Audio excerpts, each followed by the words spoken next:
It's me, Justin Roiland, and you're watching the Justin Roiland RC video game car grind-a-palooza stunt rally interview show! Who is Justin Roiland?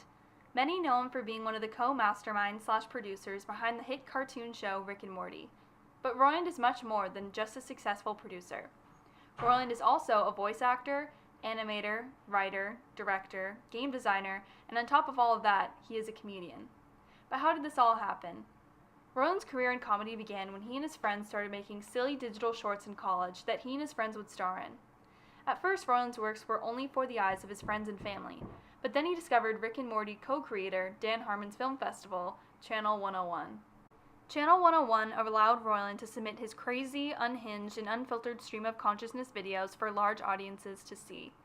Roiland really got a lot of his inspiration for his cartoons by attempting to push boundaries with outlandish content, and so he submitted shorts like Two Girls, One Cup, House of Cosby's, and The Adventures of Doc and Marty, in which his love of science fiction and popular culture came to life on the big screen.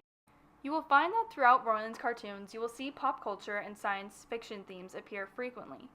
But besides drawing inspiration from popular culture and science fiction, Roiland also tends to reference the Bible. Since Roiland likes to push boundaries and be controversial in his show's themes, he will often discuss religion.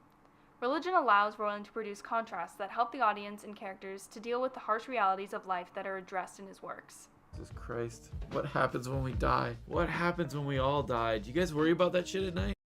Roiland's creative process has been described as a hectic, unstructured frenzy.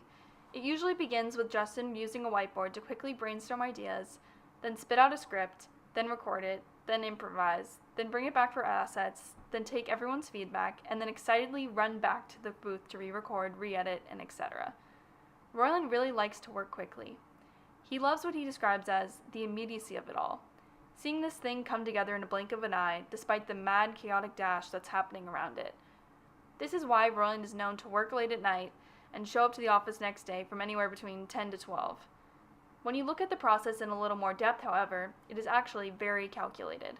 For example, Justin will come into the writer's room pitching a character like Mr. Poopy Butthole.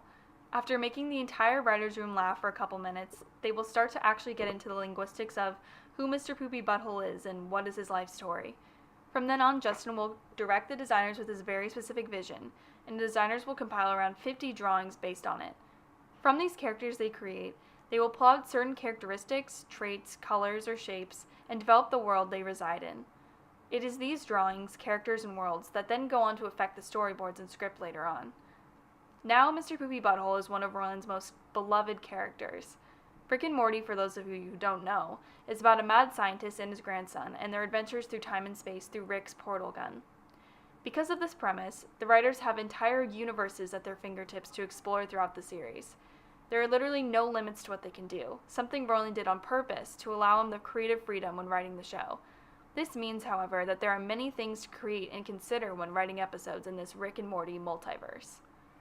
What makes Roiland's shows so successful, however, is the relationship he creates between his characters. In so many of the cartoons he has created, Roiland is actually the one who voices multiple characters, and the banter that arises between them is what makes his shows so playful. This is also in part due to his wild improvisation Roiland does in his studio recordings. Although Roiland writes scripts for his cartoons, he almost never uses them when he gets into the studio. Instead, he uses them as rough guidelines for when he records the actual dialogue.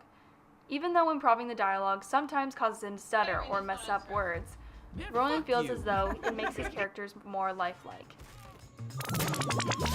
What the hell? Where am I? 55 years. Not bad, Morty. You kind of wasted your 30s, though, with that whole bird-watching phase. 55 years, not bad. Kind of wasted your 30s collecting all those Lego sets. Guess you thought they'd be valuable. Not bad, Morty. Kind of wasted your 30s tracking down your daughter's killer. Not bad, Morty. You sure did spend a lot of time arguing on Reddit. Man, your wife sure had a lot of guy friends. Roiland also has been known to sometimes record drunk in order to make the dialogue more authentic and real, especially when it comes to Rick's How many burps. shots is the right amount of shots for drunk Rick? This is my 4th shot. I'm gonna tell you where to stick it. Because... Roiland's quirky cartoons that were originally only meant for the eyes of his friends and family have now reached millions of people all over the world. Now his most popular show, Rick and Morty, has become a movement, a true powerhouse of devoted fans. Roiland has truly become a successful comic, and many have now described him as the voice of our internet generation. And frankly, we can't wait to see what he does next.